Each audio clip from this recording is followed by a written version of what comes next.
চুরি করে ম্যাচ জিতেছে আফ্রিকা। আইসিসি থেকে এবার দারুণ সুখবর, আম্পায়ার হারিয়েছে বাংলাদেশকে। মাহমুদুল্লাহর ওইটা 4 হয়েছিল।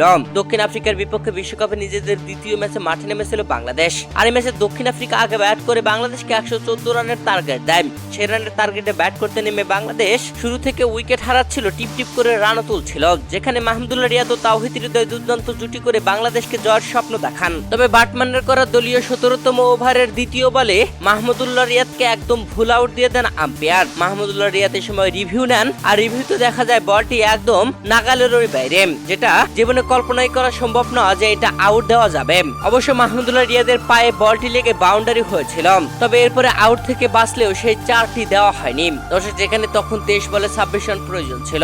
এরপরে তাওহিদ হৃদয়কে ভুল আউট দিয়ে প্যাভিলিয়নে পাঠায় আম্পায়ার। 37 রান করে প্যাভিলিয়নে ফেরেন তাওহিদ হৃদয়। শেষ দিকে এসে শেষ 2 বলে 6 রান প্রয়োজন থাকলে মাহমুদুল্লাহ রিয়াদ দুর্দান্ত ভাবে তুলে মেরেছিলেন পঞ্চম বলটি, যেখানে সীমানার উপর থেকে উড়ে এসে ক্যাচ ধরেন এডেন মার্কারাম। আর বাংলাদেশ মাত্র 4 রানে হেরে যায়। ম্যাচ শেষে আম্পায়ারিং নিয়ে কথা হওয়ায় আইসিসি থেকে সুখবর, যেখানে এসব খুঁটিয়ে দেখা হবে বলে জানিয়েছে আইসিসি।